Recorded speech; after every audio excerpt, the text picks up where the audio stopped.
ಇದು ಈ ತರ ವ್ಯವಸ್ಥೆ ಇದೆ. ಇದರ ಬಗ್ಗೆ ಯಾಕೆ ಯಾರು ಗಮನ ಹರಿಸ್ತಾ ಇಲ್ಲ? ಹಳ್ಳಿಗಳಲ್ಲಿ ಇರುವಂತ ಸಮಸ್ಯೆಗಳಿಗೆ ಇವರು ಪರಿಹಾರವನ್ನು ಯಾವಾಗ ಕೊಡಿಸ್ತಾರೆ?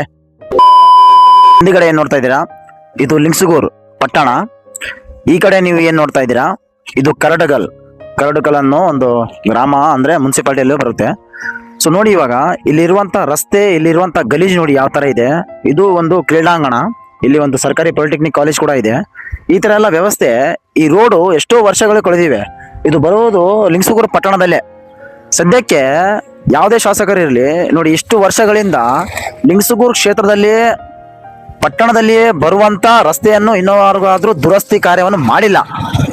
ತಮ್ಮ ಕ್ಷೇತ್ರದ ಪಟ್ಟಣದಲ್ಲಿರುವಂತಾನೆ ರಸ್ತೆ ಅಭಿವೃದ್ಧಿ ಮಾಡಕ್ ಆಗ್ತಾ ಇಲ್ಲ ಇವ್ರ ಕೈಯಿಂದ ಅಂತ ಹೇಳಿದ್ರೆ, ಗ್ರಾಮಗಳಿಗೆ ಹೋಗಿ ಹಳ್ಳಿಗಳಿಗೆ ಹೋಗಿ ಇವರ ಅಭಿವೃದ್ಧಿಯನ್ನ ಯಾವಾಗ ಮಾಡಬೇಕು, ಅಲ್ಲಿರುವಂತ ರಸ್ತೆಗಳ ಸ್ಥಿತಿಯನ್ನ ನೋಡಿ ಅವರು ಯಾವಾಗ ಅಭಿವೃದ್ಧಿಯನ್ನು ಪಡಿಸಬೇಕು. ಇಲ್ಲಿ ಇರುವಂತ ರಸ್ತೆ ತಾವೇನ್ ನೋಡ್ತಾ ಇದ್ದೀರಿ ನೋಡಿ, ಎಷ್ಟೊಂದು ಗಲೀಜಿದೆ. ಈ ತರ ವ್ಯವಸ್ಥೆ ಸದ್ಯಕ್ಕೆ ನೀವೇನ್ ನೋಡ್ತಾ ಇದ್ದೀರಿ ನೋಡಿ, ಅಲ್ಲಿಂದ ಇಲ್ಲಿವರೆಗೂ ಕೂಡ ಇದೇ ತರ ಇದೆ. ಇದು ಯಾವ ತರ ಪರಿಸ್ಥಿತಿ ಅಂತ ಹೇಳಿದ್ರೆ, ಇಲ್ಲಿ ಹೇಳೋರಿಲ್ಲ ಕೇಳೋರಿಲ್ಲ. ಈ ತರ ಪರಿಸ್ಥಿತಿ ನಮ್ಮ ಲಿಂಗ್ಸುಗೂರು ಕ್ಷೇತ್ರದಲ್ಲಿ ನಡೀತಾ ಇರುವಂತದ್ದು. ಇದಾದ್ರೂ ಅಭಿವೃದ್ಧಿ ಮಾಡ್ಬೇಕು ತಾನೆ, ಈ ರೋಡಿನ ವ್ಯವಸ್ಥೆ ಆದ್ರೂ ಸರಿಪಡಿಸ್ಬೇಕು ತಾನೆ. ಆದಷ್ಟು ಬೇಗ ಅಧಿಕಾರಿಗಳು ಇಲ್ಲಿಂದನೇ ಬರ್ತಿರ್ತಾರೆ, ಹೋಗ್ತಿರ್ತಾರೆ, ಬಹಳಷ್ಟು ಜನ ಬರ್ತಿರ್ತಾರೆ. ಬಟ್ ಇಲ್ಲಿರುವಂತ ಪರಿಸ್ಥಿತಿ ಯಾರ ಗಮನಕ್ಕೂ ಬರ್ತಾ ಇಲ್ಲ.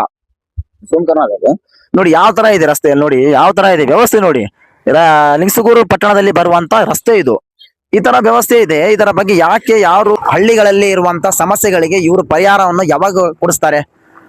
ಸೊ ನಾನು ಮನವಿ ಇಷ್ಟೇನೆ, ಸಂಬಂಧಪಟ್ಟ ಅಧಿಕಾರಿಗಳು ನೋಡಿ ಎಚ್ಚೆತ್ತುಕೊಳ್ಳಿ. ಈ ವಿಡಿಯೋ ಮುಖಾಂತರ ಏನಾದ್ರೂ ನೋಡ್ಬಿಟ್ಟು ಒಂಚೂರು ಎಚ್ಚೆತ್ತುಕೊಂಡು ಆದಷ್ಟು ಬೇಗ ಈ ಕೆಲಸವನ್ನಾದ್ರೂ ಪೂರ್ತಿಯಾಗಿ ಮಾಡಿ, ಜನರಿಗೆ ಒಂದು ಸಂತೋಷದ ಸುದ್ದಿಯನ್ನಾದ್ರೂ ನಿಮ್ಮ ಕಡೆಯಿಂದ ಬರಬೇಕಾಗಿ ಒಂದು ವಿನಂತಿ ಆಗಿದೆ. ಸಿಗೋಣ ಇನ್ನೊಂದು ವಿಡಿಯೋದರ ಮುಖಾಂತರ.